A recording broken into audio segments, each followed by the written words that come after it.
8.5 by 11 are not at the proportions of the TV screen, which is horizontal, not vertical. In addition to these rights, a judgment creditor may also be entitled to utilize the following. A. The issuance by the small claims clerk upon request and at nominal cost of information subpoenas where a judgment remains unsatisfied. In other words, where does Cecilia have her money, and go after it. B.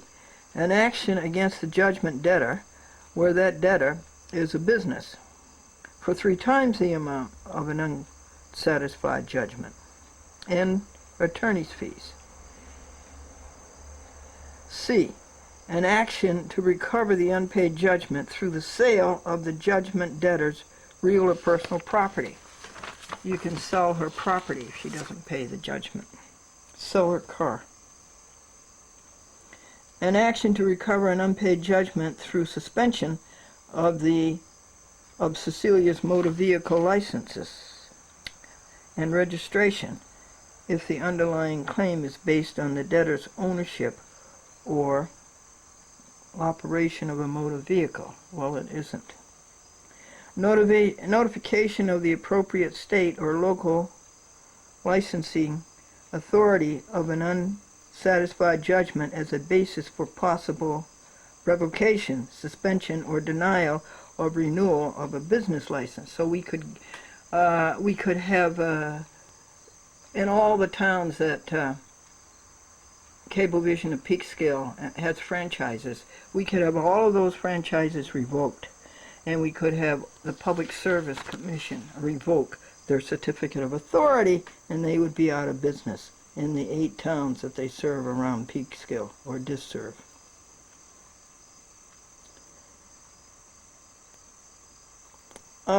F. Notification of the State Attorney General if the judgment debtor is a business and appears to be engaged in fraudulent or illegal business practices. And, well, the judgment is against Cecilia. She works for Cablevision.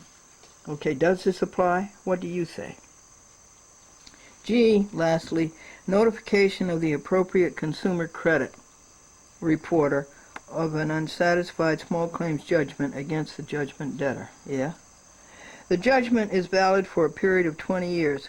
If the judgment is not collected upon the first attempt, further attempts to collect may be made at a later date. An appeal from this judgment must be taken no later than the earliest of the following dates: 30 days after receipt in court of a copy of the judgment by the appealing party, 30 days after personal delivery of a copy of the judgment by another party to the action to the appealing party, or by the appealing party to another party, or 30 days after the mailing of a copy of the judgment to the appealing party, that would be Cecilia, by the clerk of the court, and that's what we have here, or by another party. So,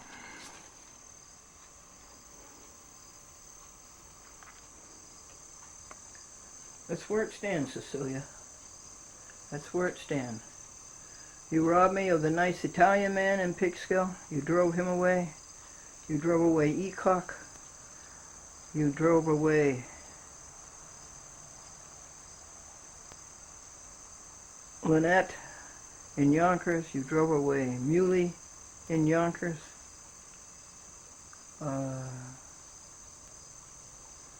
You drove away Tabatsalaco. You drove away Jill DeCrenza.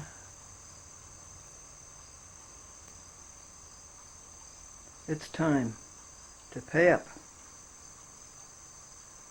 Glendora, a chat with Glendora on 48 TV stations, in spite of you, Cecilia Masterilli.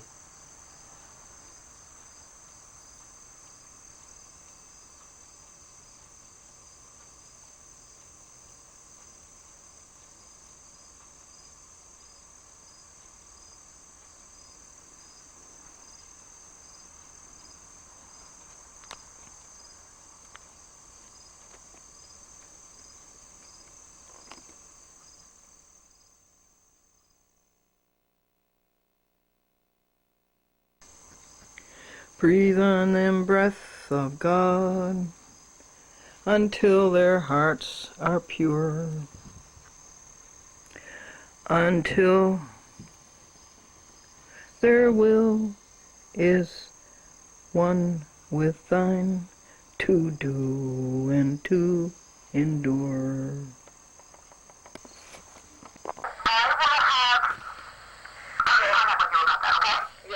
Folks, Karen Heck knew Jim Cahagan, and Jim Cahagan is gone.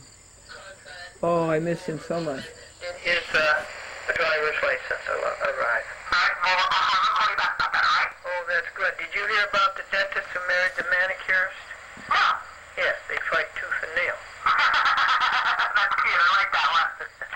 All right. Thank you ever so much. You're always so cheerful, Stephanie. Oh, well, thank you very much. I really like to hear that. Yeah, it's nice. I'll talk to you soon. All right. Bye. Bye-bye. This is a Cablevision, Bergen County. They used to be in Crisco, now they're in Oakland. This is Jim Cahagan's last letter to Glendora, and he also sent this cute little cat. And he leaves to Helen, Danny Boy Cat, and Betty Cat up in Valley Cottage, Rockland County. Look at it. Well, definitely. Yeah. I will not leave him alone. Hopewell Reformed Church, Beergood. Well, it's expensive supporting two churches. Yeah, yeah. So the little boy's in the back of the church, and he's looking at all the names on the wall, and the priest comes by, and the little boy says, "Who are all these people?" And the priest says, "Those are our people who died in the service." And the little boy says, "Which service? 7:30, 8:30, 9:30?" Very cute. As always. Okay, Birgit, say hello to everybody. I will. Take care. And October, when does Tara come back? 4th. Okay, take care of yourself. Okay. Bye. Bye. Vegetarian bacon. Morningstar Farms vegetarian bacon. That's available in the supermarkets. So we're going to fill this bowl with a super duper salad. And this is the vegetarian bacon cooking in olive oil. Olive oil is so expensive. As a start, lettuce all cut up fine with scissors. You know, this way. Just go and stripples of vegetarian bacon, carrots, and cut up onions, and what's coming next, and a little bit of green pepper, and a little bit of cucumber, and then I'll show you the tofu. This is tofu, firm. It has no taste at all. It's bean curd, but it gives your salad a nice substance. Now you add to the salad some croutons.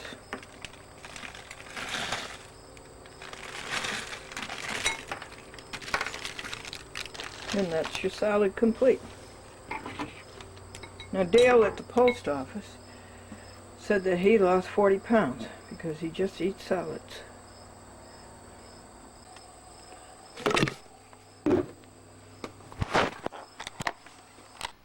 Without Prejudice, Uniform Commercial Code, Article 1207, Glendora. That's today's postmark. And the flag, and it's to Cecilia Mastrorilli, Cablevision Systems Corporation, 1053 Park Street, Peekskill, New York, 10566. This is an open-faced letter. I'm very much in favor of those, and then they can't say they didn't receive it and know about it. Here in Glendora demands payment of $5,020, $5,020 from Cecilia Mastrorilli, pursuant to the judgment. Glendora 1 against Cecilia Mastrorilli, August the 24th, 2005 in White Plains City Court. Copy of this $5,020 judgment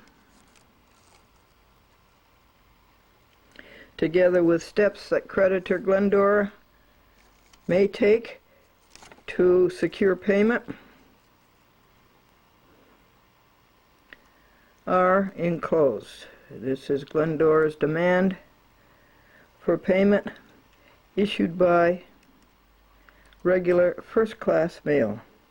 Glendora, 9/8/2005, Anno Domini.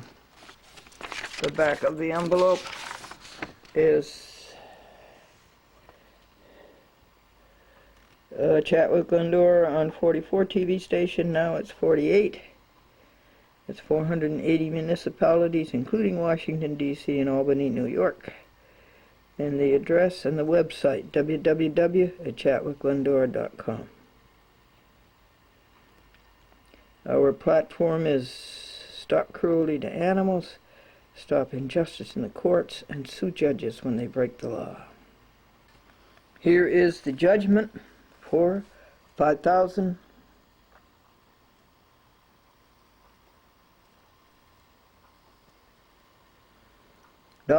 The monetary maximum in city courts in the state of New York, and $20 filing fee. And it is signed by Brian Hansberry, City Court Judge, City Court of White Plains. And here lists all of the steps that Glendora can take to get her money that she was awarded. Finally, Glendora made Cablevision pay. She did also in the Harrison Court in 1997. She got Cablevision to pay $300. That was fun. And here are some tips from the small claims booklet telling you how to collect your judgment.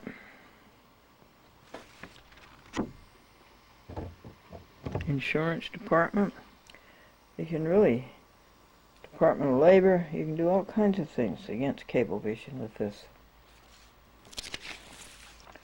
And we included in it the statement of purpose of Manhattan Neighborhood Network, what public access is all about, because Cablevision doesn't seem to know. Communication, education, artistic expression,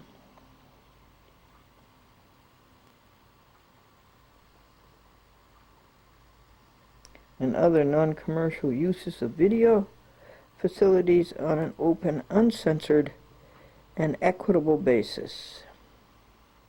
Hearken, Cablevision.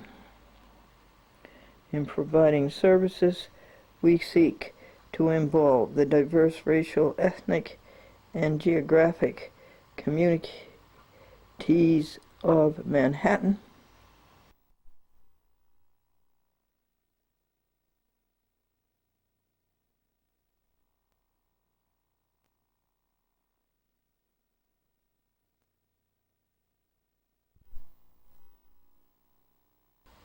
where does it say on a non-first come, first served basis?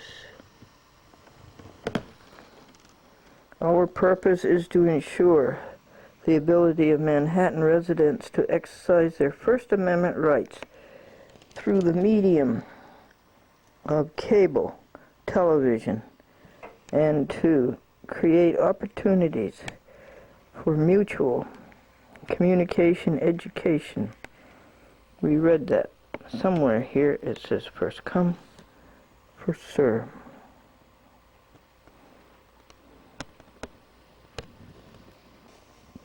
Here it is, scheduling playback library.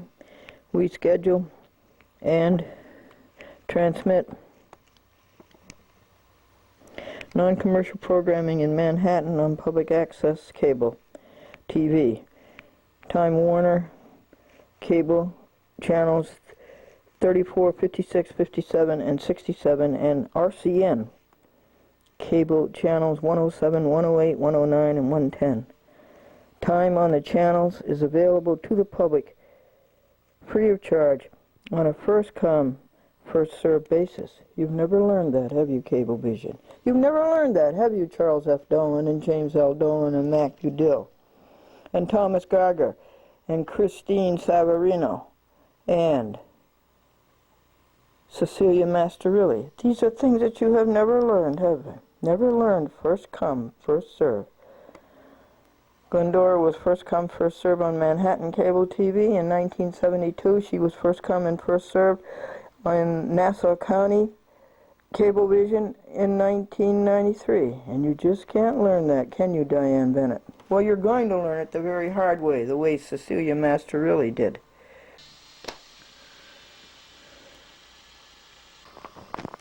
Folks, I want to tell you something. Many lawyers make this mistake, and you can get them on it very quickly. Many lawyers will send out a return receipt requested certified mail, and then they'll forget to do service by regular mail, which is the law. You have to do it by regular mail. And I won a case on that. It happened to be in White Plains City Court, where Gallicano served me by nail and mail, and by return receipt certified, but she didn't do it by regular mail. And the judge asked me if I had received service by regular mail, and under penalty of perjury, I had not. And so I won the case. That was in Gracia at the appellate term, 9th Judicial District. And DePaulo, who was the presiding justice, said to me, "So you won your case." And that's how I beat John Holden, city judge, city court, city of White Plains. And that was way, way back. I'd say 1991 or 2, 3. So it's no good without service by first-class mail. And I'll tell you why. And how you do it, or how I do it. If I'm not served by regular first-class mail, and I'm usually not, I tell the judge that the plaintiff has failed to give the court jurisdiction over me. I have not been served. And everything falls. In preparation is this proof of service to the court, the city court of White Plains, that Glendora has demanded $5,020 from debtor Cecilia Masterilli by 1, regular first-class mail, 2, certified return receipt requested, and orally by telephone. And I'll play you that in just a second.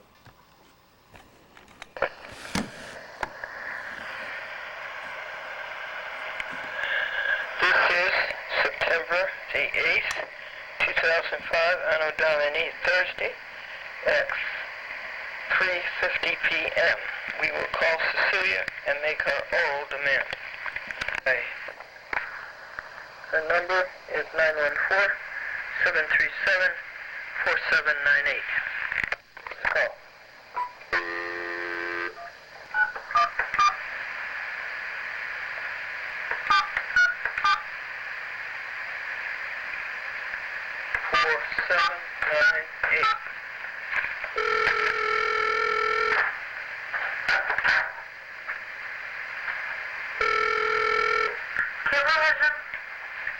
Cecilia Masterilli there, please. No, she's not. Can I take a message? Oh, thank you. When will she be back? She'll be in September and October. She'll be in when? October. This is Glendora, and herein I make my oral demand of $5,020 from Cecilia Masterilli, pursuant to the judgment that Glendora won against Cecilia August the 24th, 2005 in White Plains City Court, and a copy of the $5,020 judgment, together with the steps that creditor Glendora may take to secure payment, are enclosed. This is Glendora's demand for payment, issued by regular first-class mail, and it's signed Glendora on September the 8th, 2005, Anno Domini. Okay, this is also Cecilia, so if you want, I don't know, you can try to give a call back. Okay, when? In October? When in October? I'm not exactly sure. Well, who is? Is the general manager there? No, she's not. When will she be in? If you want, give me a number now. I'll give you a call. No, I want to call the general manager myself. What is the number of the general manager? Are you a sponsor or? What is the number of the general manager?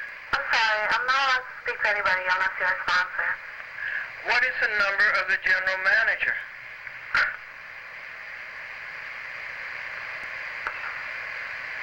Okay. The time is 3:54 p.m.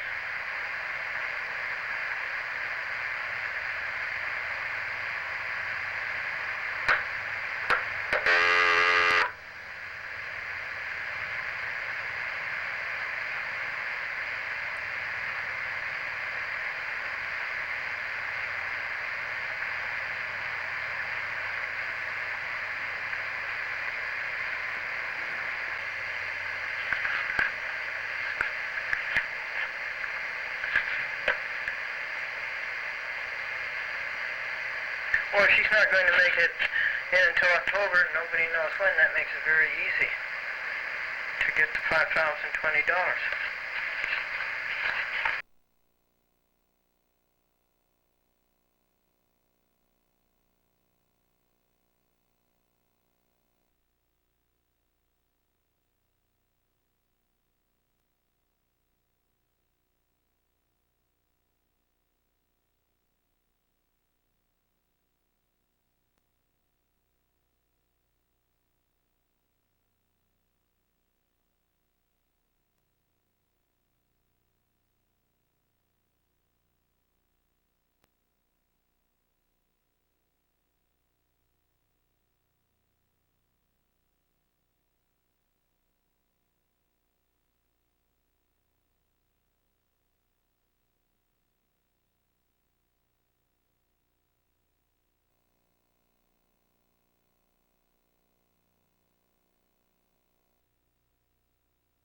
Served me by nail and mail and by return receipt certified, but she didn't do it by regular mail. And the judge asked me if I had received the service by regular mail, and under penalty of perjury, I had not.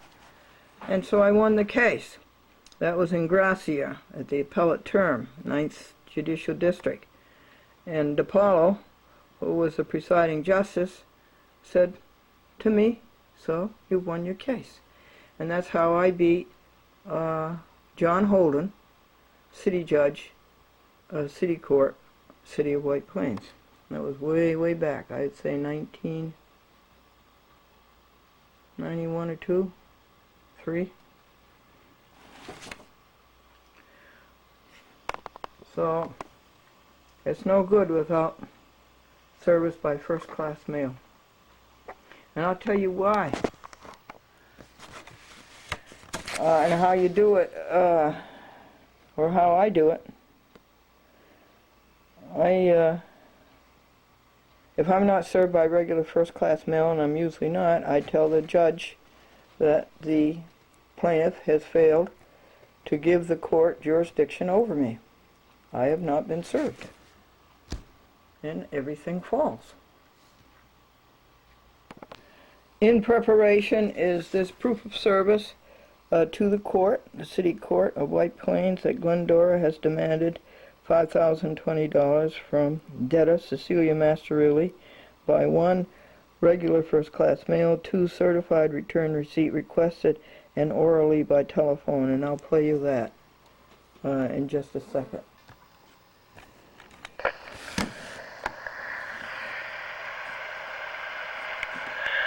This is September the 8th, 2005, Anno Domini, Thursday, at 3:50 p.m. We will call Cecilia and make our oral demand. Okay. The number is 914-737-4798.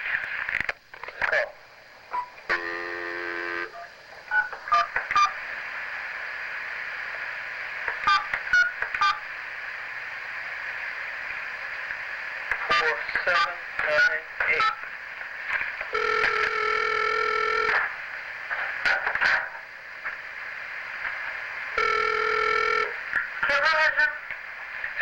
Cecilia Masterilli there, please. No, she's not. Can I take a message? Oh, thank you. When will she be back? She'll be in September or October. She'll be in when? October? This is Glendora, and herein I make my oral demand of $5,020 from Cecilia Masterilli, pursuant to the judgment that Glendora won against Cecilia August the 24th, 2005 in White Plains City Court, and a copy of the $5,020 judgment, together with the steps that creditor Glendora may take to secure payment, are enclosed. This is Glendora's demand for payment, issued by regular first-class mail, and it's signed Glendora on September the 8th, 2005, Anno Domini. Okay, this is also Sonia, so if you want, I don't know, you can try to give a call her back. Okay, when? In October? When in October? I'm not exactly sure. Well, who is? Is the general manager there? No, she's not. When will she be in? If you want, give me a number and I'll have them give you a call. No, I want to call the general manager myself. What is the number of the general manager? Are you a sponsor or? What is the number of the general manager? I'm sorry, I'm not allowed to speak to anybody unless you're a sponsor. What is the number of the general manager?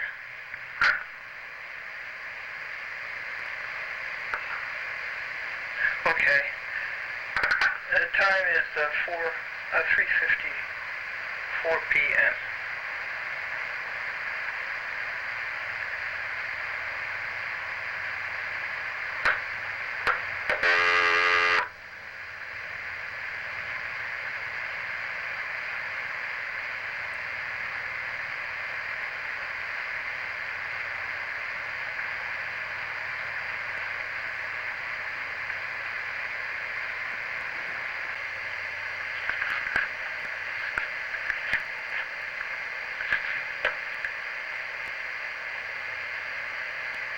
Well, if she's not going to make it in until October, nobody knows when. That makes it very easy to get the $5,020. White Plains Library. 1480. Okay. I think we need notes. White Plains Library reference desk, can I help you? Oh, good afternoon. Yes, could you give me the telephone number and address for the library in Peekskill? Sure. Hold on 1 second, please. Thank you.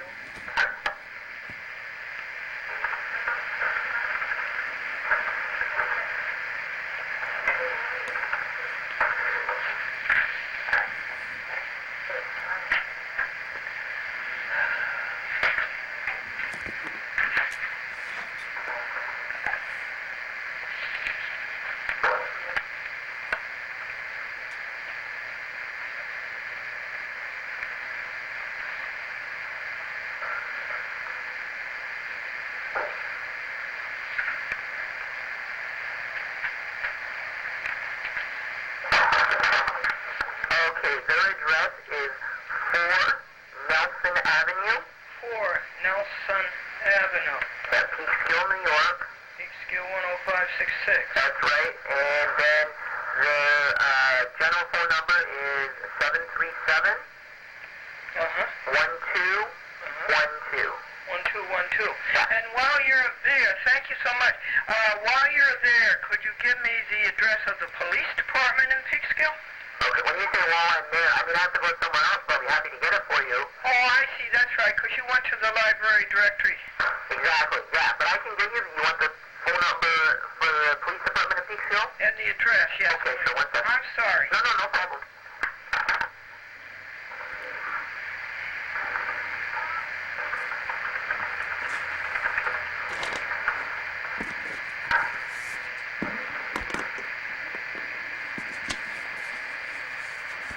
Here's the log. Okay, it looks like they're almost right next to the library. It's 2 Nelson Avenue. 2 Nelson Ave. Yeah, and their phone number is 737 737. 8000. Oh, thank you very much. Okay, you're welcome. Bye-bye. Bye.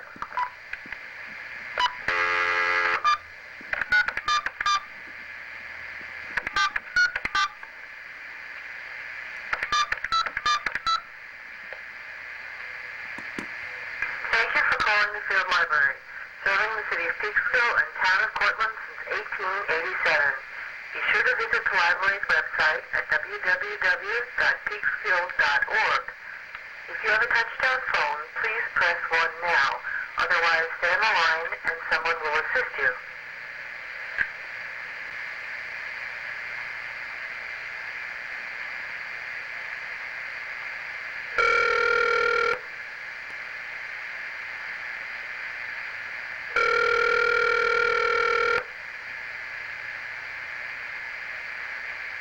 Field Library, may I help you? Oh, library, can you give me the name of the general manager for Peekskill Cablevision? Oh boy. Wait a minute, let me give you the reference, librarian. Hold on. Oh, I see. You're not referenced. You're right. Okay, thank you.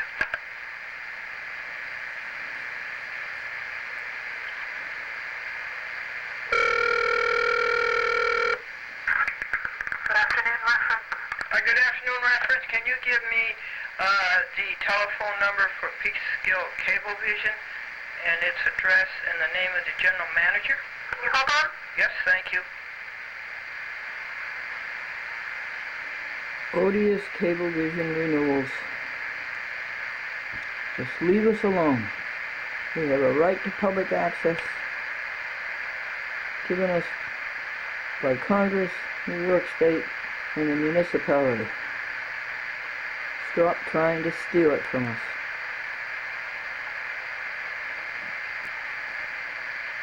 We're trying to get rid of the expense of public access. We're trying to get the channel from us and use it for advertising.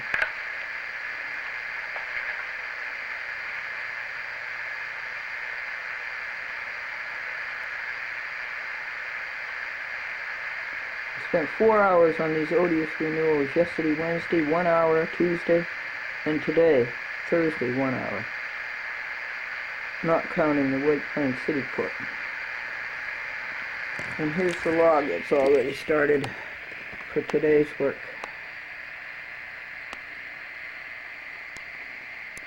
The hours and the dollars.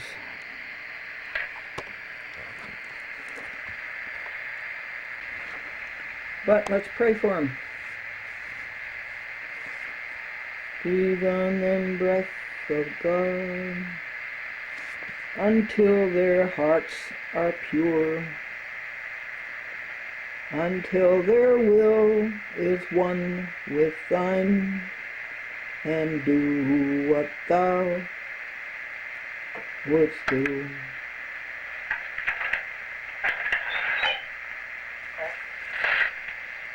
Prayers for Charles F. Dolan, Cablevision Systems Corporation, James L. Dolan, Mac Budil, Thomas Garga, Christine Savarino, Cecilia Masterilli, and all their hired guns will clean themselves out inside. And that they will help people and be nice to people, and that they will live by the law,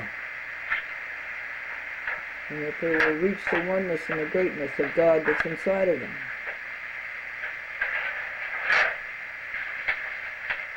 And have all the appreciation and respect and applause that they seek, the power, the money, the wealth, the big cars, the big houses.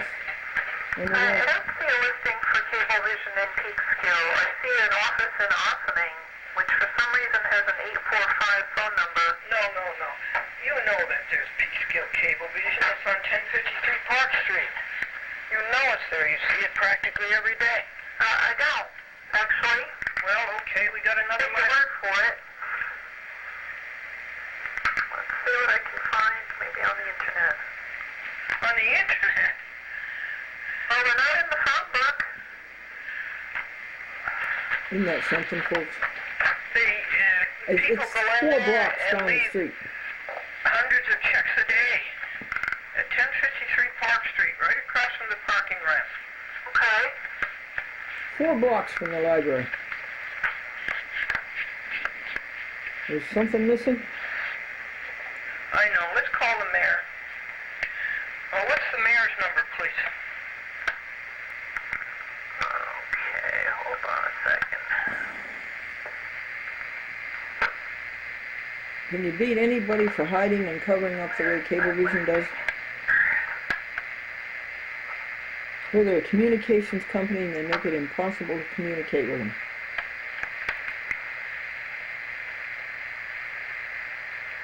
There's nothing so simple. Cablevision can't make it difficult. Why don't you be socially responsible? Look how good society's been to you, Charles Dolan. Look at all those checks every month. Oh, there's just the main number for City Hall. Okay, what's City Hall? It is 737-3400. Thank you very much. Now, what is the name of the mayor? John Testa. Oh, thank you. And is Testa T Tom E S Sam T Tom A? Correct. Thank you. You're welcome. Bye-bye. Bye. I think .com's got the right idea.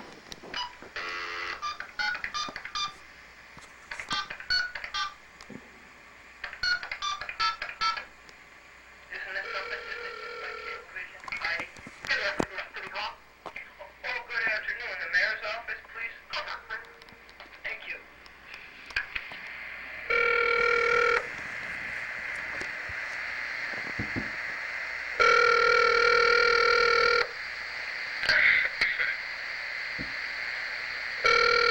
It's 8:15 p.m., folks. What are we going to rejoice about? The weather. The weather's been so beautiful. Hello, you've reached the desk of Mayor John Testa. I'm away from my desk right now, but please leave a message after the tone and I'll get back to you as soon as possible. Please feel free to also contact the city manager's office at 734-4245. Thank you. At the tone, record your message.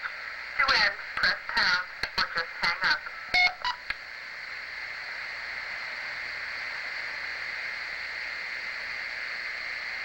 So, we're going to rejoice about the blue sky. There may have been aerosol today. Aerosol clouds instead of real clouds.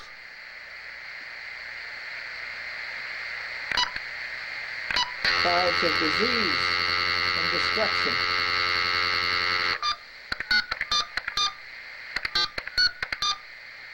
But the other 5 days were clear and sunny and warm and summer.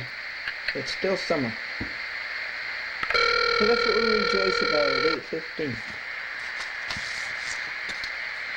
Even and breath for God,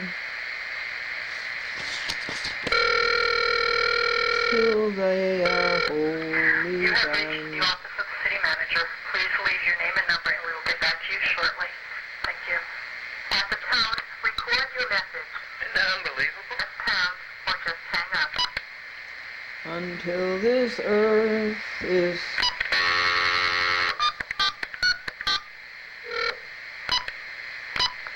until this earth earthly part of them flows with thy fire divine. Working hours. Yeah, you know, what time in the afternoon is this? Good afternoon, City Hall. Oh, good afternoon. Can you tell me the name of the general manager and the telephone number for Peekskill Cablevision? I can give you the phone number. I personally don't know the name of the manager. Just 1 second. The cable number is 739 739 6660. 6660. Now, is that a Peekskill number? 739? Okay, can you think of anybody in City Hall who would know the name of the manager? How about the legal department? Let me switch her up to the city manager's office. No, it's a recorder. Don't bother. Well, it's just a recorder. She's on the other line. She will return the call. Oh, well, I don't want to leave a message. I want an answer to my question. How about the legal department? I'll switch you there. Hold on. Thanks. This is going to be good. Listen to this one. This man's name is William Florence.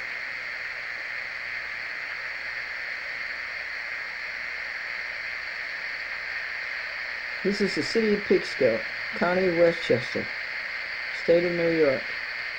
This is where Governor Pataki comes from, Peekskill, Pataki.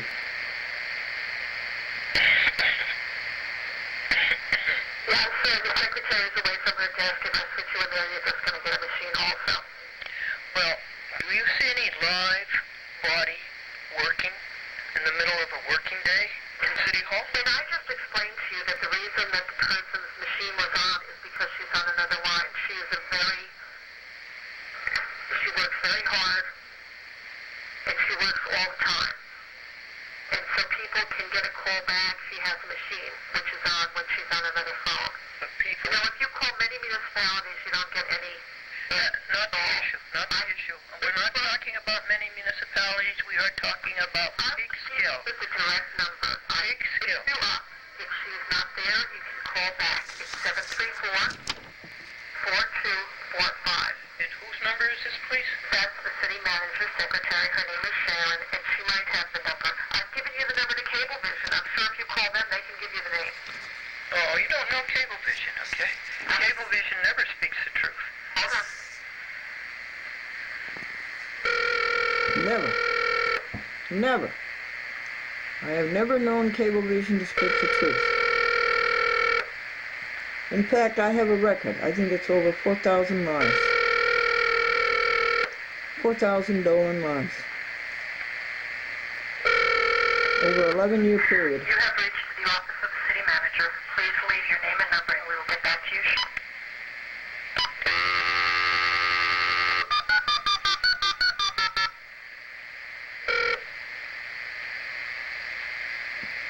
How about this, folks? Good afternoon. Who is in charge of Cablevision franchise for the city of Peekskill? Hold on a minute. Isn't this unbelievable? And isn't it typical? How degenerate can you get? How useless can you get? And yet, every time you buy something, 10% of it you have to pay. Hello. Yeah, I don't know who the head of it. We have nothing to do with Cablevision. Oh, yes, you do. No, we don't. Cablevision cannot operate in the city of Peekskill without the public's permission on the right-of-way to string their cable. So you have plenty to do with it. No, myself, I don't. I would suggest you speak to probably the city manager's office. But the city manager's office isn't there. Well, someone is there. She just stepped out of the office for a minute. I'm sorry, there hasn't been anybody there for 10 minutes. Now, Mr. Tester, when is he ever in? He's usually in the afternoons. He's not in this afternoon. Well, it's just for now. School is in session. All right, how about what's the telephone number for the legal department? 734-4180. Thank you. And what's the name of the corporation counsel? Bill Florence. Say it again, please. William Florence. Florence. Thank you.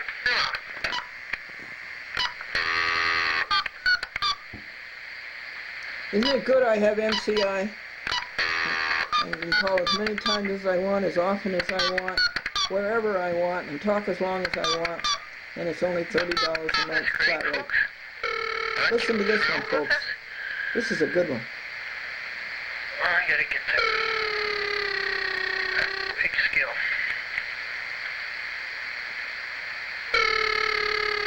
Sounds like the battery's down. May I help you? Oh, good afternoon. Are you William Florence? Go for it, yes. How are you? Now, Mr. Florence, do you know the name of the general manager for Cablevision Peekskill at 1053 Park Street? I do not. Okay. Well, how soon could you get that for me? I can't. I don't know who they are. They don't have any relationship with us.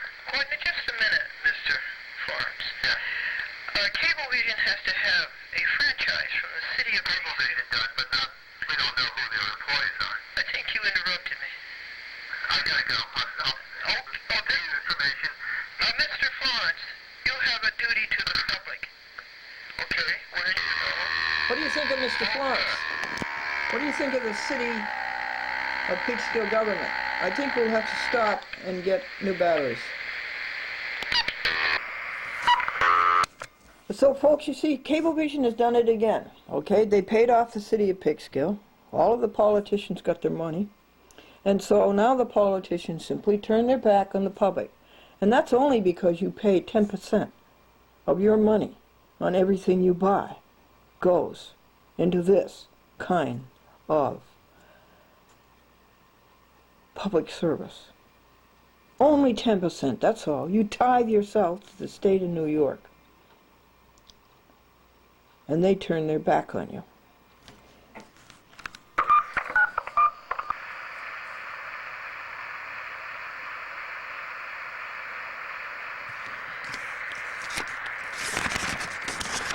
So the record builds and builds. We've got a few more calls on here before we have to go to the post office and serve this regular mail demand. Here's Mr. William Florence's number if you think he's a great corporation counsel. I would be pretty ashamed of that record. Pray for him, folks. Pray for him. Welcome to Cablevision, home of the Optimum family of products.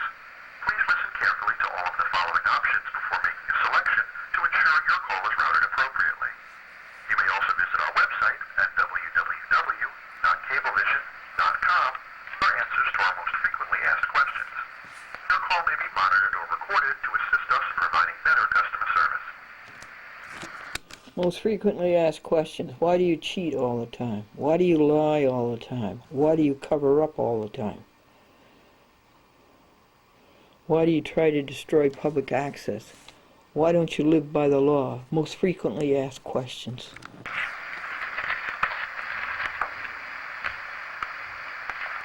For English, press 1 or continue to hold. En español, oprima el 2.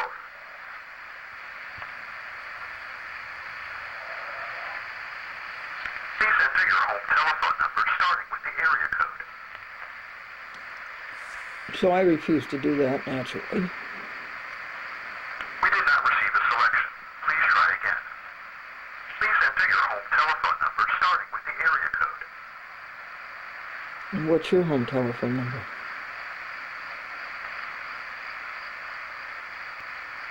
We did not receive a selection. Please try again. Please enter your home telephone number starting with the area code. Don't let them talk you into it, folks. Pray for them. Pray for them.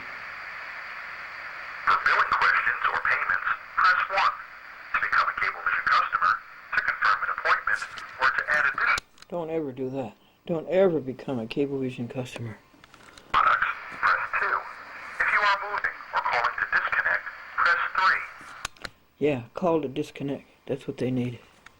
Repair, service, or any other calls, press 4.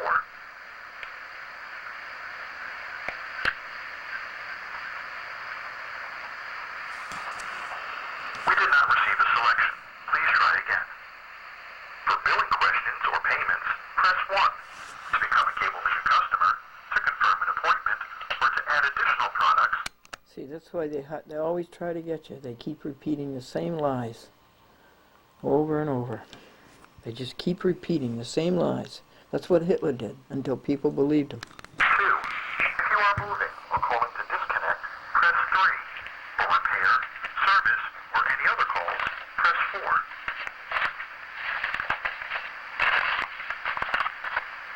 Even in breaths of God. Please hold while we transfer you to a customer service representative. Till they are wholly gone. Thank you for calling Cablevision. Zone Department. My name is Miss Newby, and how may I help you today, please? Oh, good afternoon. How are you today? Good, how are you? Good, thank you. Are you in Peekskill? Are you in Peekskill? No, I'm in Stratford, Connecticut, ma'am. Oh, isn't that terrific? What's the name of the general manager in Peekskill? I don't know. Okay, let me talk to your supervisor, please. I can check and see if your supervisor available in my call center. Can I please have your home telephone number so I can... No, you may not. Are they going to want some type of... You're not going to have it. Now, I want to know the name of the general manager in Peekskill. And the telephone number of same. One moment, I can give you the telephone number down in Peekskill, ma'am, if you don't mind. Well, all I got is recording, and then I get Stratford, Connecticut. I have 739-6660. Okay, I will transfer you down to make sure you don't get it recorded. Please hold. No, wait. I ask you for the name of the general manager in Peekskill. Do not derail me. Okay, please hold. You mind holding just for a moment?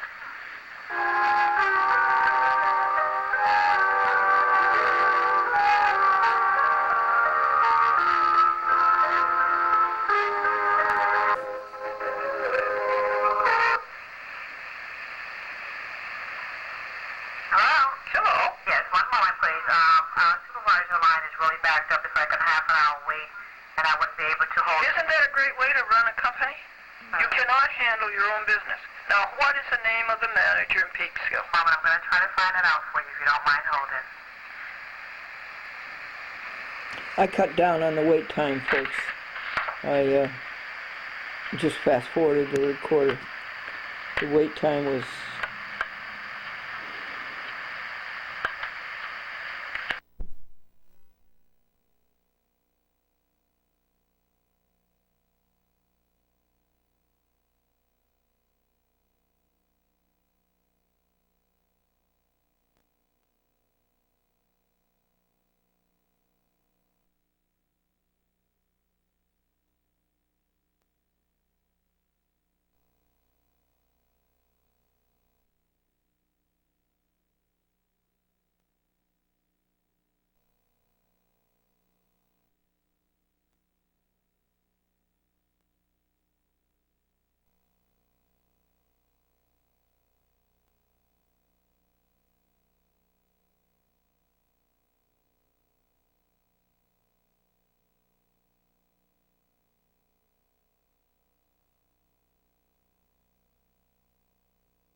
cannot handle your own business. Now, what is the name of the manager in Peekskill? Mom, I'm going to try to find it out for you if you don't mind holding. I cut down on the wait time, folks. I just fast forwarded the recorder.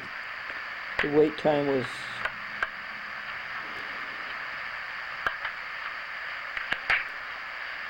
unbelievable.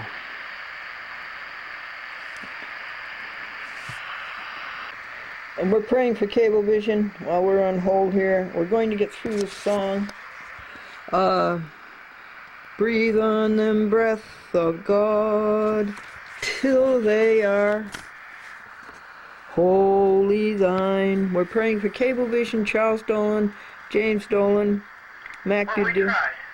Okay, this is fine. Mac Budill, Thomas Garger, Cecilia Masterilli, Christine Savarino, and all the similar other souls. And we are praying for them now. Where were they? Until they are wholly thine, until this earthly part of them glows with thy fire divine. Pray for Cablevision. Okay, so I held on, and it's getting time that the post office is going to close. It's 10 after 4 or a quarter after 4, and I have to go. And they never came back. She never came back. Of course not. It's their way of life. Lie, steal, cheat, cover up. Cablevision. Lie, steal, cheat, cover up. Well, we tried. Okay, that's as far as we can get today. I have to go to the post office and serve this demand for $5,020. Let's go. By regular mail. I'll give him one more minute. And so I'm getting dressed, putting on my Put on wig, the hat and the hair. hat and the hair, and a tie. Keep America beautiful. And I waited a minute, and nothing happened, folks. The log on this has started, as you can see. And now just done with the demands on Cecilia Masterilli for $5,020. And these are the renewals. And this pile is left to go through. And this pile over here. And congratulations that we went through 4 folders already. There's 1. There's 2. These are all renewals, odious renewals, in the 4th pile. So that's pretty good. 1 hour Tuesday, 4 hours Wednesday, and 1 hour today. And it's bedtime. Beat the curfew. .com's playing with her toy that Mary Ramage gave her. It's so cute. And she's so cute. By the way, this is Cablevision still on hold. Isn't that great music?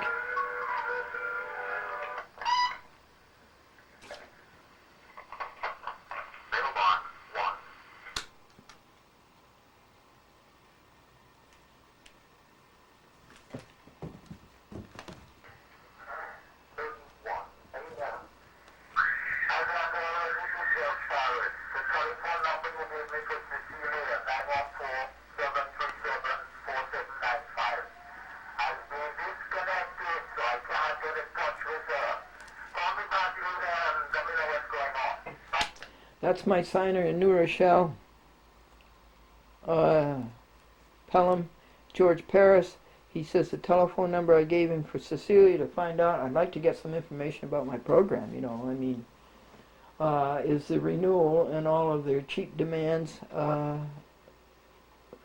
set? Is the show being cablecast? So, he says it's the wrong number, so I have to start over again with him. Just let me show you the log on these odious renewals. It's 6 pages. Excuse me, it's 9 pages.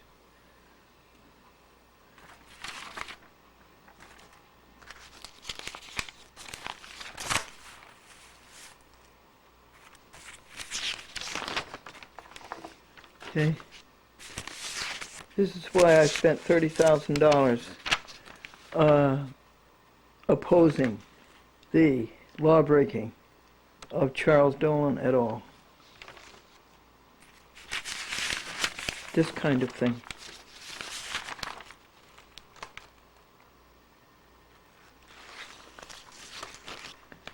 Three hours.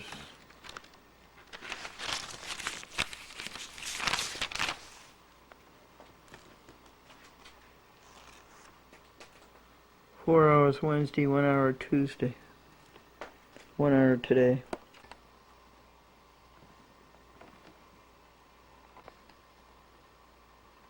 It's 8:30. We rejoice that kitty cats are so cute and so entertaining.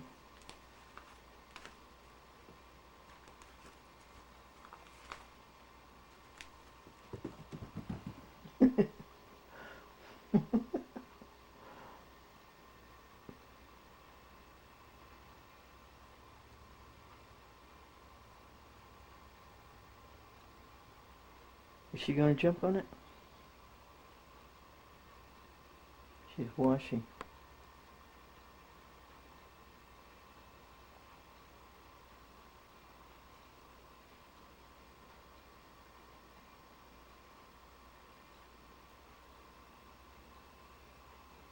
What's the difference between a train and a teacher? The teacher says don't chew and the train says chew chew.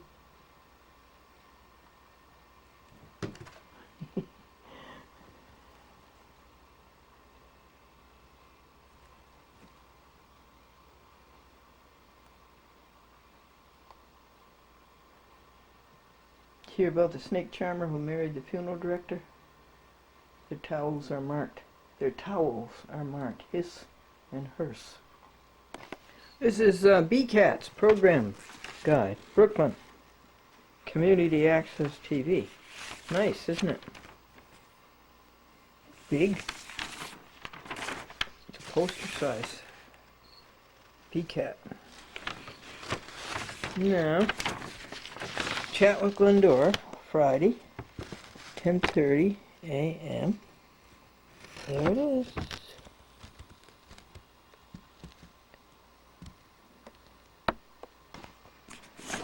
We just put in another hour on odious renewals.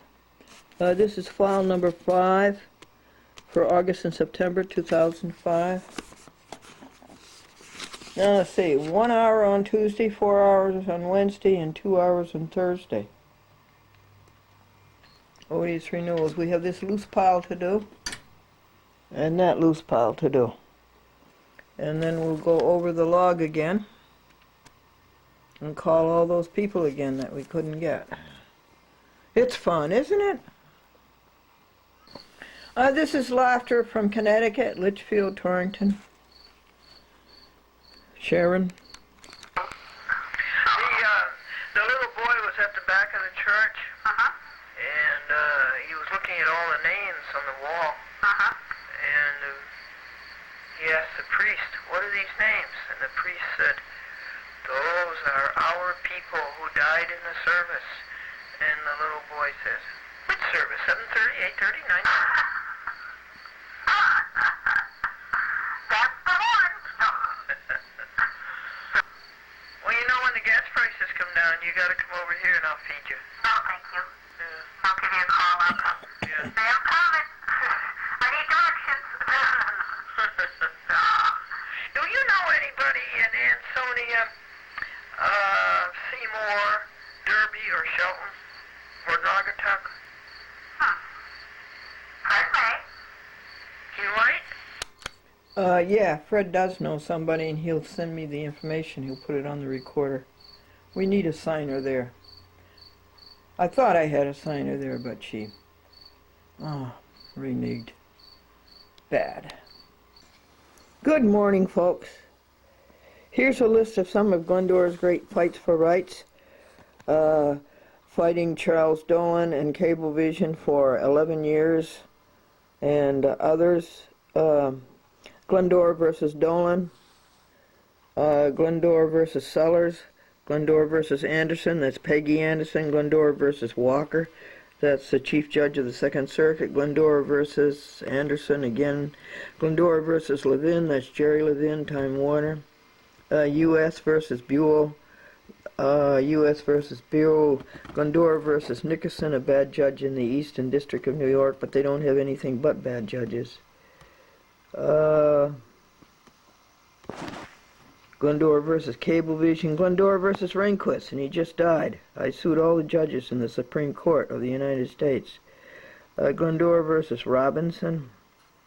Glendora versus 3 anonymous judges in the Second Circuit.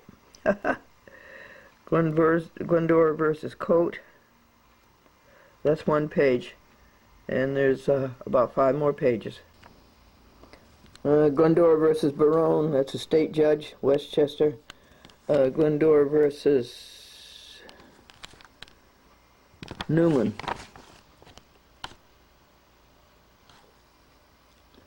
Can't tell you what that's about.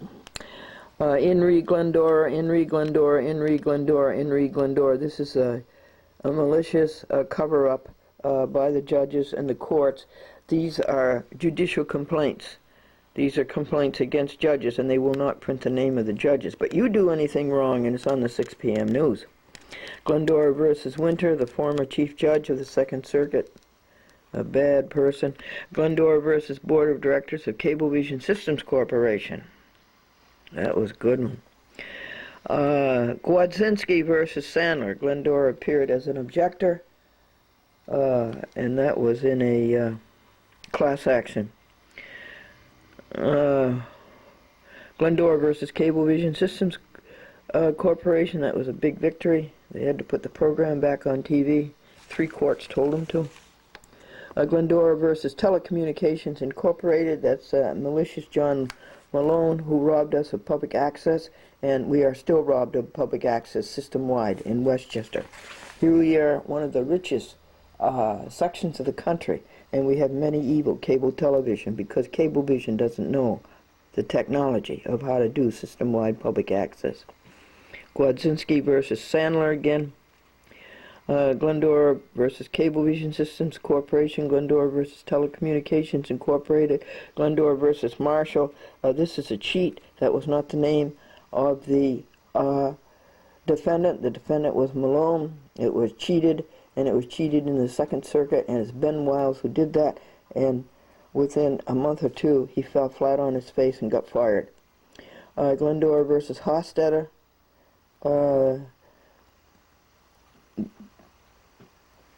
And Glendora versus Cablevision Systems Corporation, and again Glendora versus Malone. I don't know why they keep repeating these listings, do you? Okay, there's 2 pages. That was 6.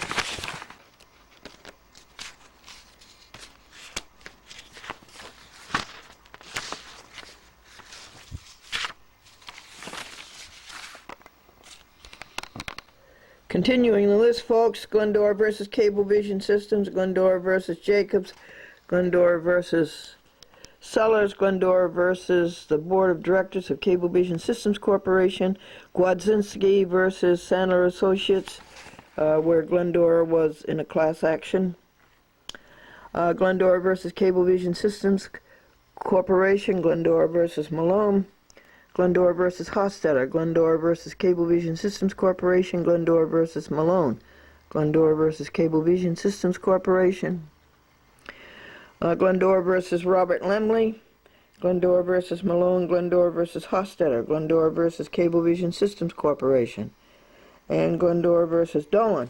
Why do they keep repeating these, folks? This is a Westlaw book. What's the point?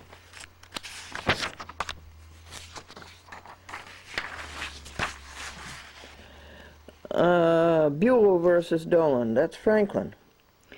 Franklin versus Smith,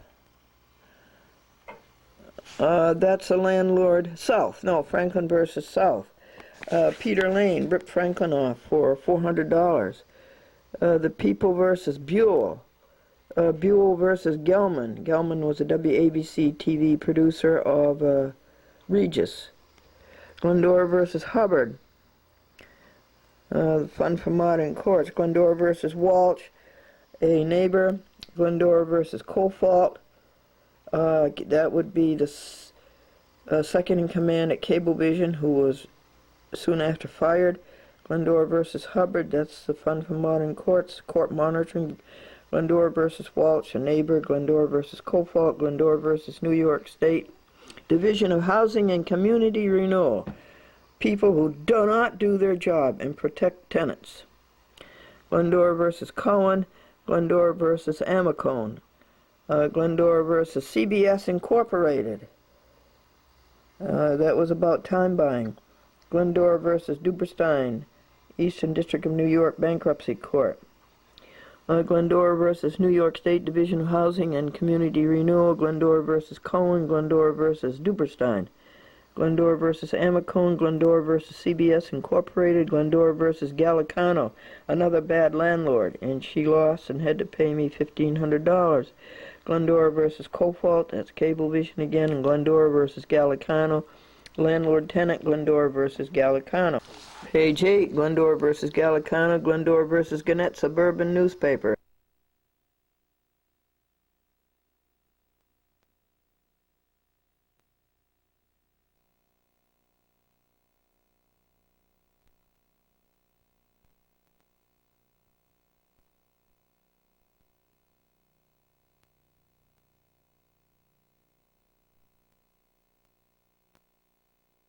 Since October 19, 2003, the night that Franklin died, I have made 8,220 telephone calls. I started making the calls for him to his loved ones, and for some reason I started keeping count of them. So that by October next month, 2005, 2 years, I probably will have made 9,000 telephone calls.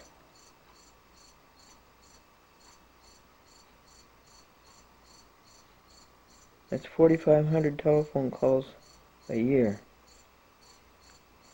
MCI says that I talk 2,000 minutes a month. They must be right. And isn't it nice that I have MCI National something or other? It's a flat rate. I can talk as long as I want, as often as I want, and anywhere I want in the United States. And it's only $30 a month, including the tax. Boy, that's terrific.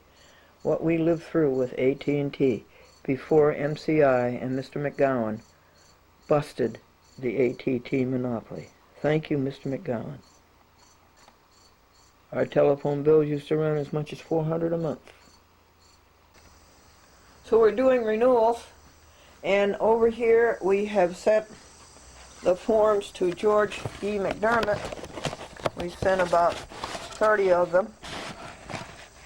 For him to sign for each program because he is the sponsor. And we sent pretty self-addressed stamped envelope to return them. Isn't it pretty? Don't you thank God for colors? Isn't it wonderful? And for eyes that can discern colors. And so that's a big job done. I'm estimating that this is going to cost $1.52 postage, because I estimated it was 6 ounces. 4, 5, 6, yeah. 4 ounces is $1.29, 3 ounces, no. 3 ounces is 83. 4 is $1.06. 5 is $1.29. And 6 is $1.52.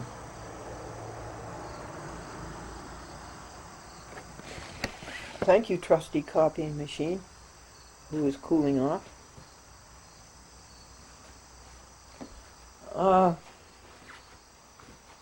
So see how the renewals pile has gone down. There's just these few things to do. And we started a new file, folder 6 for odious renewals. And here are the other 5 files. Odious renewal. Now look, people, has anybody ever been injured by signing for Glendora's TV show? No, nobody. Not unless, of course, they reneged. Not unless they double-crossed. and said they would sign and then didn't do it. Now, who says, another thing, who says anybody has to sign? What is the statutory authority for that? Produce it. You cannot. Public access is a public forum. If I go to the town park in Peekskill and get a soapbox and stand up on it and address the community, do I need a signer for permission to do that? No, I do not. And Congress has already said that public access is an electronic soapbox. Where did Congress say this? In the Cable Policy Communications Act of 1984, codified as Title 47, United States Code, Section 521 et sequitur. This is the second legal paper of the day.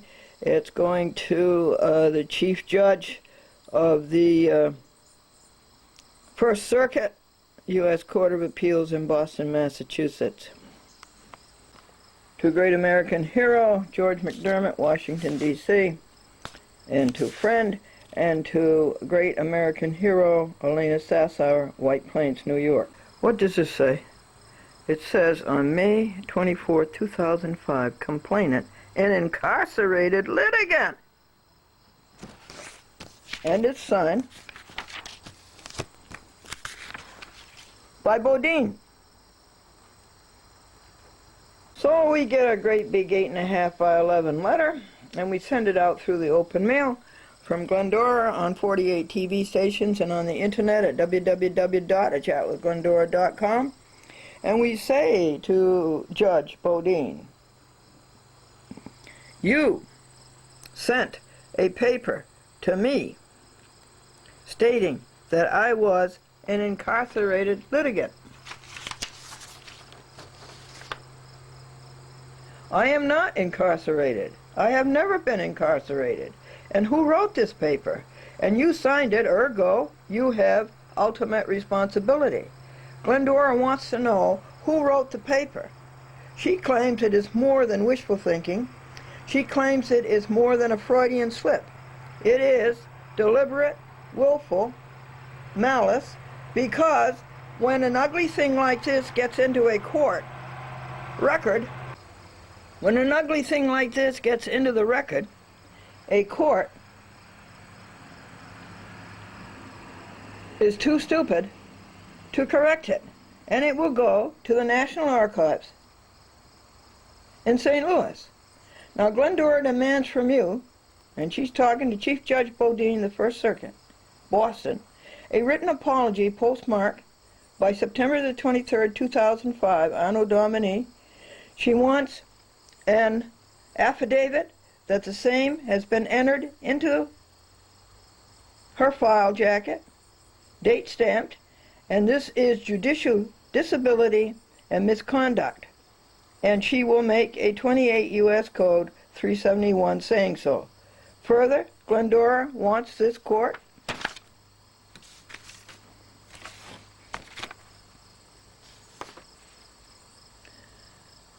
this appeals court to order the Puerto Rico District Court, Dominguez is the name of the judge, to return her $250 filing fee. The United States District Court, Puerto Rico, said court is advertised as doing justice. It did not. This is consumer fraud, and Glendora wants her $250 returned to her by September the 30th, 2005. Yours in truth, and our more patriotic Glendora. And the estimated internet number is 4166 in about a month. And it's Opus 1308, 2 hours, $10.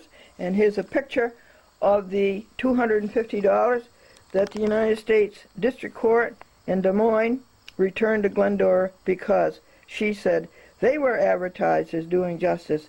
They did not. It's consumer fraud. And the judge sent back her filing fee of $250.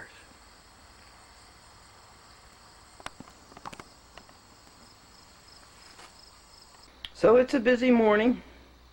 Titling has to start, putting the words on the screen, and the laundry has to be put away before that's done. And who stops it? Who comes along and stops the laundry from being put away? A cat is a cat is a cat is a cat. Thank you, cat. Thank you. You got the message. Okay, let's put away the laundry. And I have some announcements for you. And then we have to title. We're closing out the videotaping for this 2-week period. He doesn't know the first thing about public access. In the county of Westchester, which includes some of the wealthiest people in the United States, Cablevision does not have system-wide public access. If you live in Ardsley and you do a public access program, it should be seen in the 20 municipalities that Cablevision got franchises to serve. Well, Cablevision is not serving these municipalities. You should revoke their franchises, municipalities. If you're a public access producer in Ardsley, your show should be seen in 20 municipalities. And it isn't. It's seen in one. Greenberg.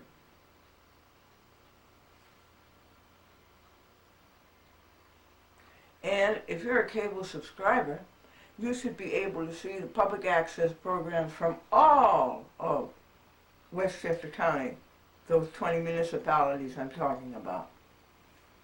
But no, you just see one. Ardsley, for instance. If you're in Rye, you just see Rye public access. You don't see White Plains public access, Greenberg, Ardsley, Irving. You don't see Eastchester, Scarsdale,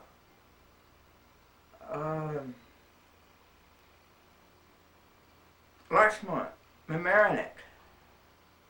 All 20 municipalities are blacked out. It's medieval. Cablevision doesn't know the first thing about public access. Now that's one. Let's go to number two. You go to Nassau County and you'll find people all over the place who want to be on public access, but Cablevision can't handle it. They don't know enough to have a second channel for the poor people who have been left out of their lottery system. Even somebody with the acumen of Zabby said to me yesterday on the phone, Cablevision's alternative method of assigning time slots. Zabby's smart, and she fell into it to the lawyers. You see how invidious they are?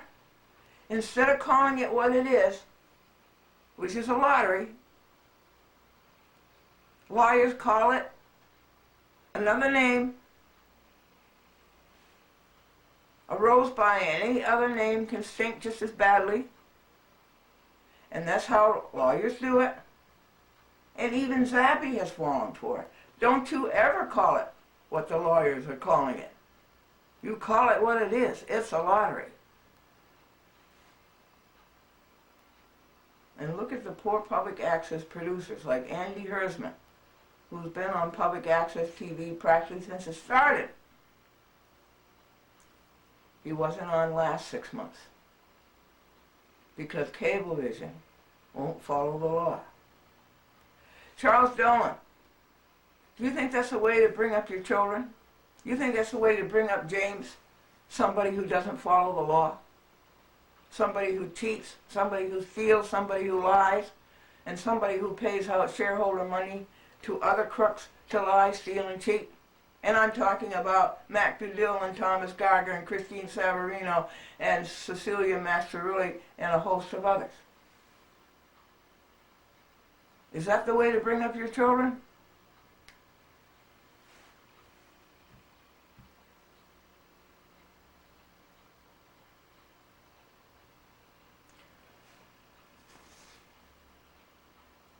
Here is an announcement from Public Access Television Corporation, which is still 3 years without any franchises in Manhasset in the North Shore.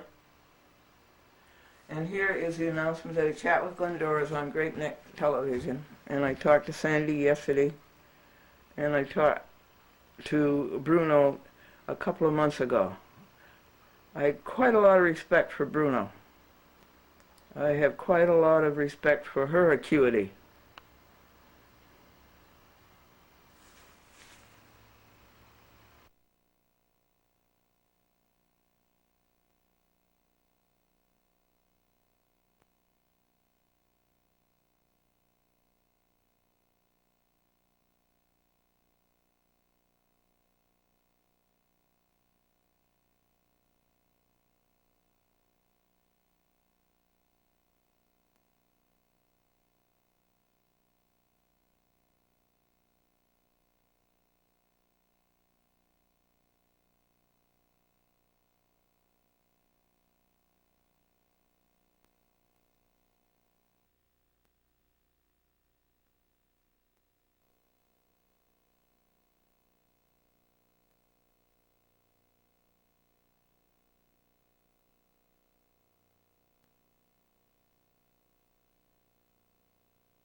And during Cablevision stupidity, the jokes got lost. Pat says his dog plays poker. No. Yeah, he does. He's not very smart, though. Every time he gets a good hand, he wags his tail. And Joseph says, our dog is like one of the family. And Joe's buddy says, yeah? Which one? Why did the inventor cross a toaster with a blanket? No, so people would pop out of bed in the morning. And when a young man wrote home to his dad and from college, and he says, Dad, I joined the drama club, and I've already got a part. I'm playing the part of a man who's been married 30 years. And Dad wrote back and says, good son, I hope in your next play you get a speaking part. The Economist says that the economy will pick up in the last quarter, and I say that's good because I'm down to my last quarter. Now there are a lot of things that money can't buy. For instance, what it bought a year ago. Do you hear our gangster government doing anything about protecting you from these gasoline prices? Is our government, which has been taken over by gangsters, doing anything to help you on that? How can you folks who are used to commuting 20, 30 miles to work 2 times a day, how can you stand that? Gasoline, $4 a gallon. And do you hear our gangster government doing anything about that? It's not our government, it's an anti-government. Our government has been kidnapped. We don't have good people in government anymore. They say that teenagers don't know the value of $1. They do. That's why they ask you for 20. And the teachers will tell you, I know a teacher and I must tell him this joke. that for every kid with a spark of genius, there's 9 more with ignition problems. And one teacher retiring after 30 years said it was great in the old days. The kids used to bring you apples, and nowadays they just drive you bananas.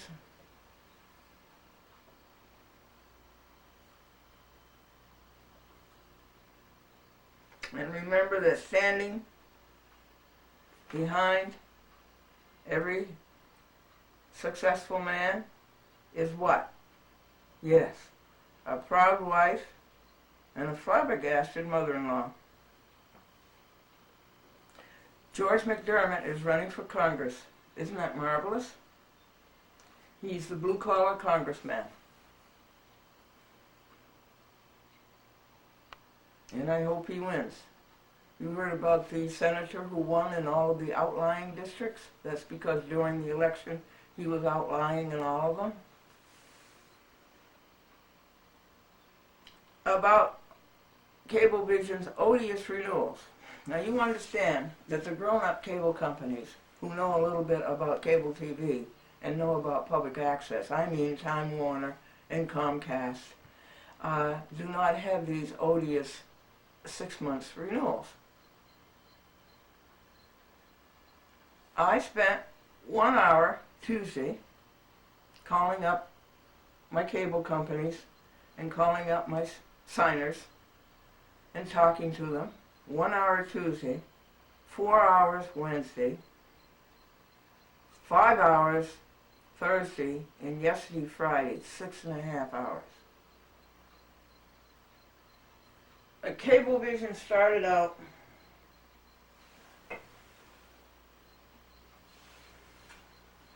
years ago.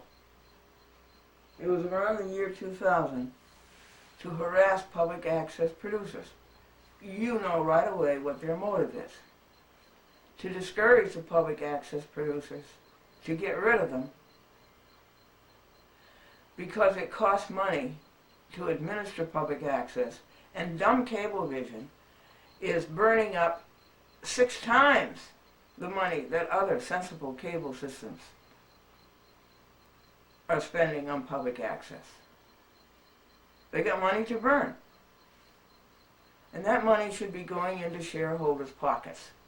It goes into the Dolans' pockets and the cronies of the Dolans. Is that any way to bring up your kids, Dolans? Society has been good to you. You're a bunch of pole climbers. Society went out and was good to you. And what do you give back? Nothing. You buy off the Public Service Commission. It's terrible, the sellout of the Public Service Commission. You buy out the local municipal officials. You just buy them out, you just pay them money.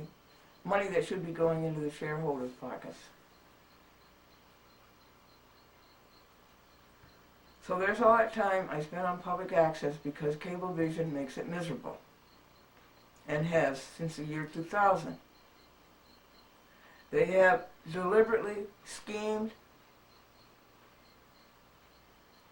to make public access difficult. It's bad enough that they make a person sign a 4-page contract.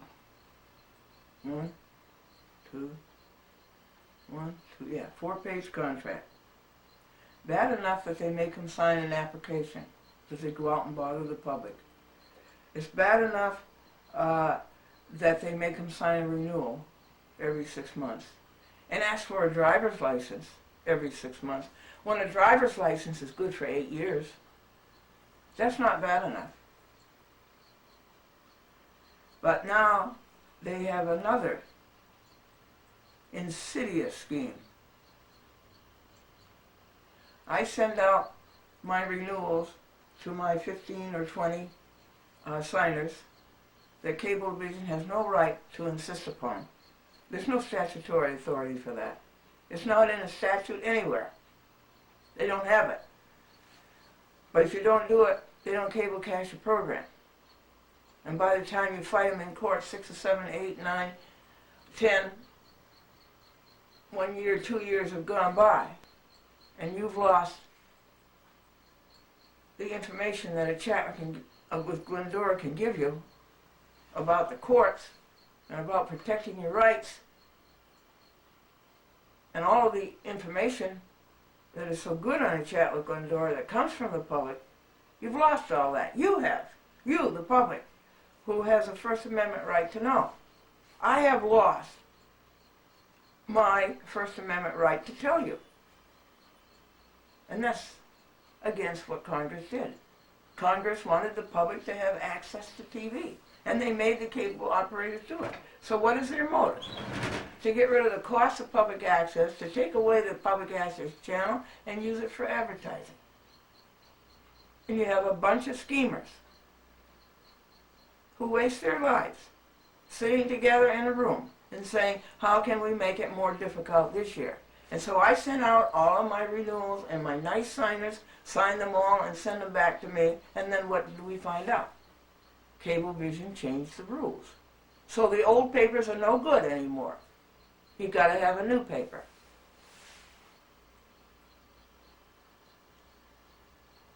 Is that malicious? Yeah. And where's your second channel in Nassau County? Because your first channel is filled up. 4 people want to talk to other people. Congress called us an electronic soapbox. When you go to Woodbury and you want to stand up in the park and you want to talk to your people,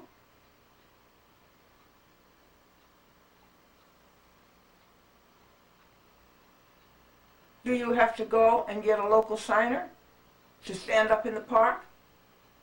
We, an electronic soapbox? No. And you governments, and town governments, you get paid off. Like Suskin out in Southampton. Cablevision says, we'll give you so much money if you sign this contract. And so Suskin said, and they put him in charge of cable TV. They actually said that to me on the phone yesterday. You want to talk to our councilman in charge of Cablevision?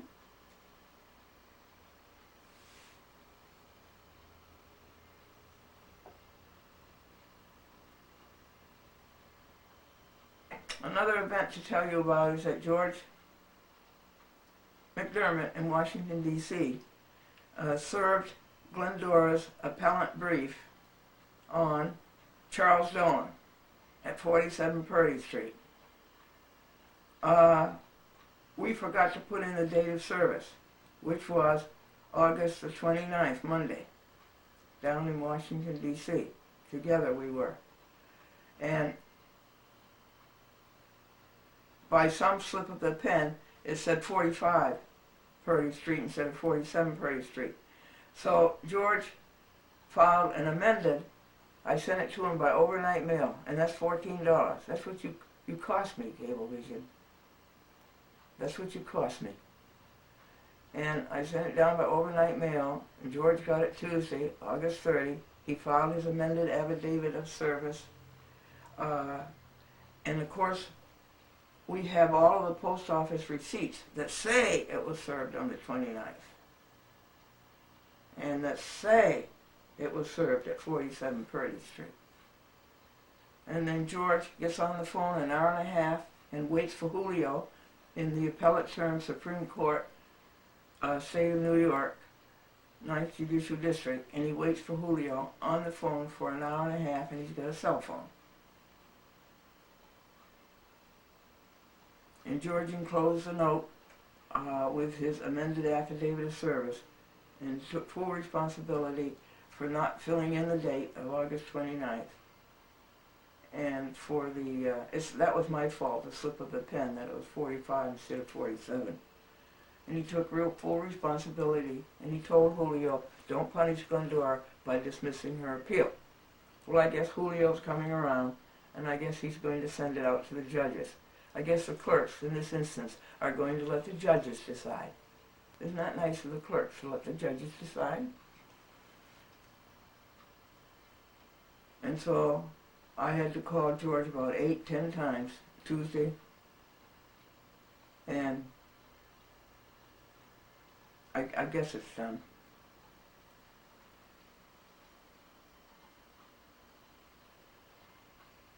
And in the mail yesterday came something else from the appellate term. One lawsuit on top of the other. And we find here from the appellate term, which happens to be located in Brooklyn for some reason.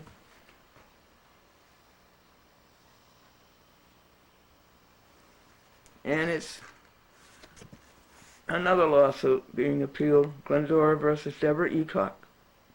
And it has this number. That's a nice number. And the record on appeal in the above entitled case was received by this court on September 2nd. And if the appeal is not perfected, wouldn't it be nice if we did have perfected appeals and perfected people and perfected courts and perfected judges and perfected cable operators? If it's not perfected by December the 1st, year 05, Anno Domini, it will be dismissed at the December 20th term for lack of prosecution. Appellate term, Supreme Court, State of New York, 111 Livingston Street, Brooklyn.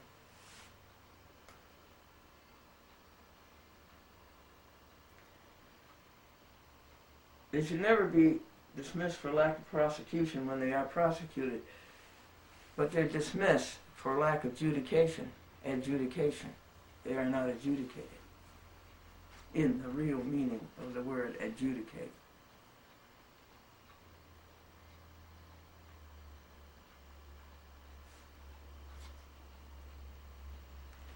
Here is the log of the hours that I just listed for you for these renewals. The log is 16 pages long. Whom was called? Who was called? What was said and what happened. Now, let's get on to bringing you up to date as to the $5,000 judgment that Glendora won in White Plains City Court on August the 24th against Cecilia Masterilli of Cablevision. She chased away a nice man who was a signer. He was an Italian man. He was a nice man. And then Eacock replaced him. She chased away Eacock, scared her. And then I got Tabat to replace Eacock. And Cecilia chased away Tabat. And then I got Jill DeCrenza to replace Tabat. And Cecilia chased away Jill DeCrenza. So I sued Cecilia in small claims court in White Plains for the money that it cost me in mileage, in labor, and in time, and in postage, and stationery, and all those office supplies for what it cost me to get a new signer.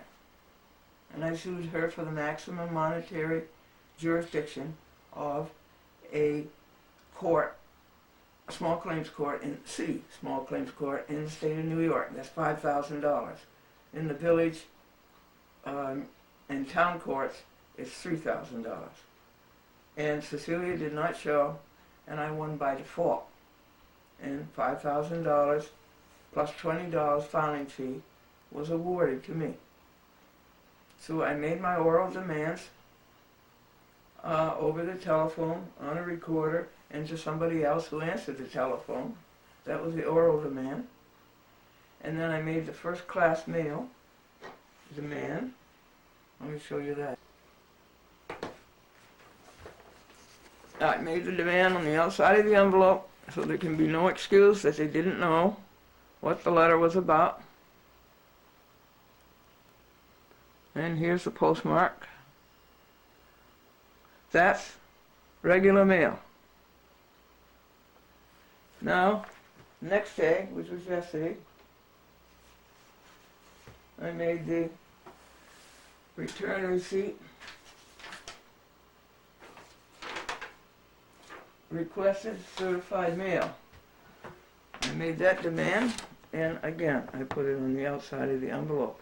Inside, enclosed was the judgment from the White Plains City Court and the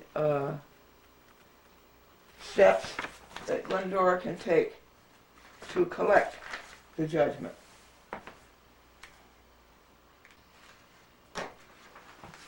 Here's the judgment, notice of judgment. And here are the steps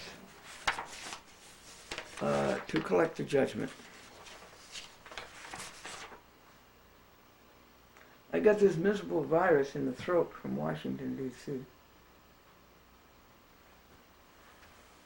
So, the demand has been made. Folks, I just want to tell you something that, lawyers think when they send you out something certified, return receipt requested, that's it, you've been served. No. It's no good unless they send you notice by regular first-class mail. And I want a case in that. There was a landlord-tenant case, White Plains, Lydia Gallicano. And she and her son-in-law lawyer didn't show for the oral argument. And Judge Ingracia, there are 3 judges in the appellate term, Judge Ingracia said, were you served by first-class mail? And under penalty of perjury, I was not. I said no.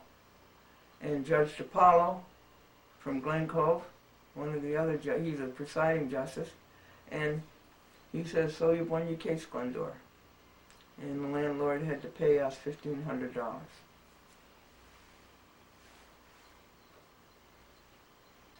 Now, folks, another thing that is happening this week that will interest you is the Adelphia bankruptcy. You know that I'm a creditor in the Adelphia bankruptcy.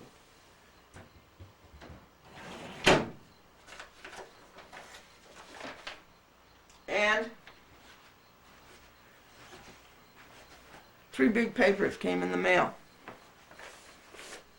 in August. And one, this is Adelphia Communications and Adelphia this and Adelphia that. They own a huge amount of cable TV systems, much more than Cablevision. Cablevision is number 6, and I believe Adelphia is number 3. Time Warner is number 1, and Comcast is number 2, or maybe it's the other way around now, since Comcast bought AT&T. Comcast may be number 1, Time Warner may be number 2, Adelphia number 3, and Cablevision number 6. But now here is an order from the United States Bankruptcy Court down at Bowling Green, down near Ground Zero, Southern District of New York. And it's Adelphia Communications Corporation et al. The founders of Adelphia are sort of like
TV systems, much more in Cablevision.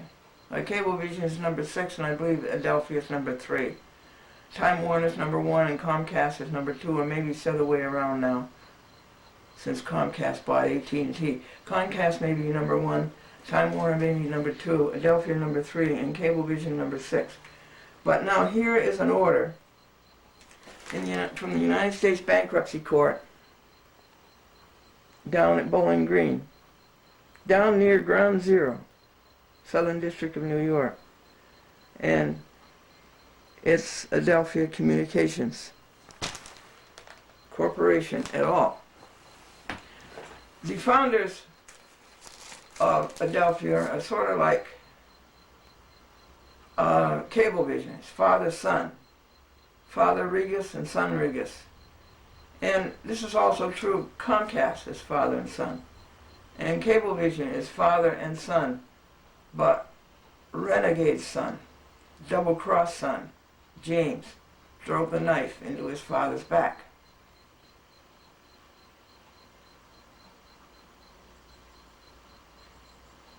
That might come from not teaching James respect for the law. That might be the payback for that. Teaching James to run a corporation in stealth, and in cheating, and in lying, which is happening every day with Cablevision. They lie that they aren't doing a lottery.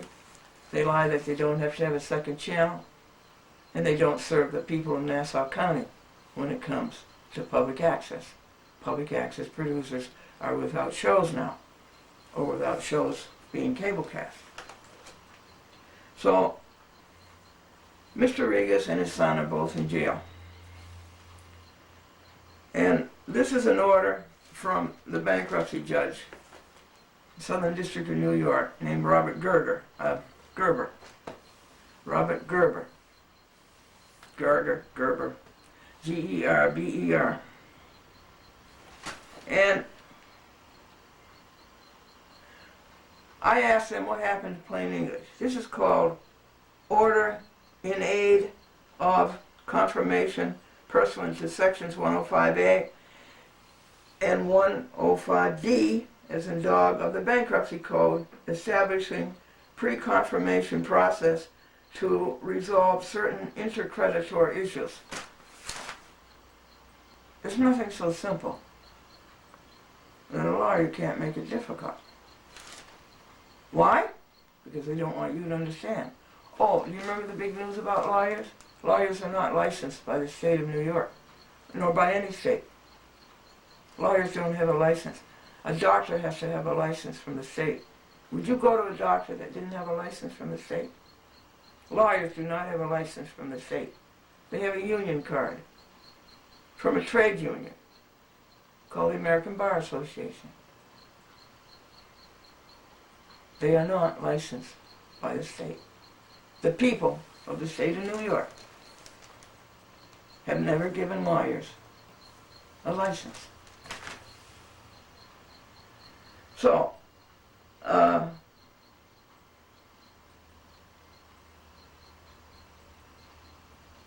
Glendora goes through this convoluted cover-up, and she annotates it. Listen to this, findings of fact shall be construed as conclusions of law, and conclusions of law shall be construed as findings of fact. Well, that's the first page.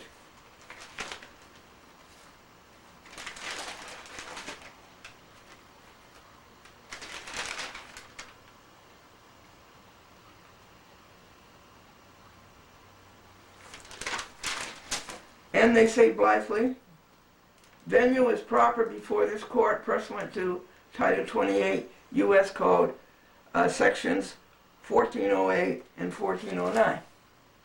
That's all they say. They don't prove it. And it says, due and proper notice of the motion, this, was provided as set forth, no, this is the order, as set forth in the motion, and no other or further notice need be provided. That's just plain dictum. I don't accept that. It does have to be provided. This is just plain dictum. A judge tossing out anything he wants. Not based on law, not based on fact. Pursuant to sections 105A and D of the Bankruptcy Code, Rule 9007 of the Federal Rules of Bankruptcy Procedure, and this court's case management order, number 3, the entry of this order is in the best interest of the debtors. I crossed out debtors and said lawyers. It's in the best interest of the lawyers. The debtors are who? Adelphia, Riga's father and Riga's son, and their estates, creditors, and interest holders, and all other parties in interest herein, and it is therefore ordered, adjudged, and decreed. Does that scare you? They want it to scare you. Okay? It is therefore ordered, adjudged, and decreed that all objections to the motion not withdrawn or otherwise resolved as set forth in the record of the hearing are overruled. I don't let them get away with that. And Glendora says, as to what time frame?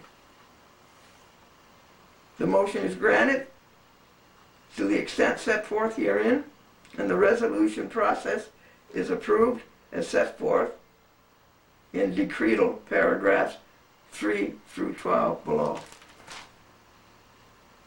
You see what they try to get away with? They're just like Cablevision. They're just like the Public Service Commission. They're just like Rifkin and Radler and Savino. They do what they want to do. And they don't give a darn about the public. Well, public access is here to make us all aware that they're not getting away with it. Footnote: capitalized terms and otherwise defined herein shall have the meaning ascribed to them in the motion. Glendora says, watch out. This poor throat, this poor body's trying to get rid of the virus in his throat. Wait just a second. The mood of the courts today.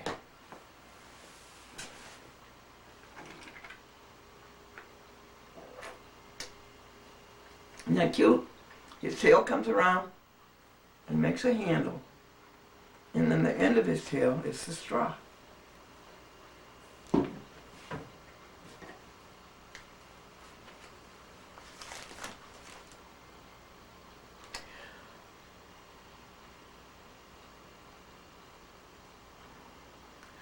Glendora is an objector to this. And I object to on how much money the lawyers are getting paid to make this convoluted 14-page order. How much is it costing the creditors? Money's gone into this. They should go to the creditors. To access the information contained in the data room, and I don't know where the data room is, do you? But no right to propound discovery requests. And Glendora says, boo on that, that's unconstitutional. And then the next paragraph is unconstitutional. Do you get the drift, folks?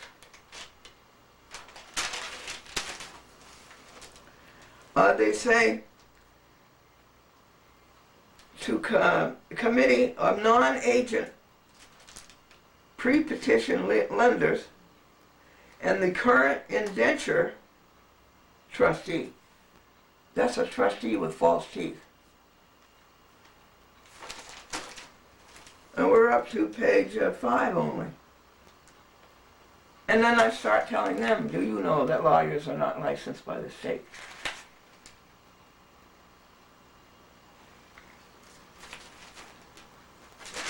Page 6.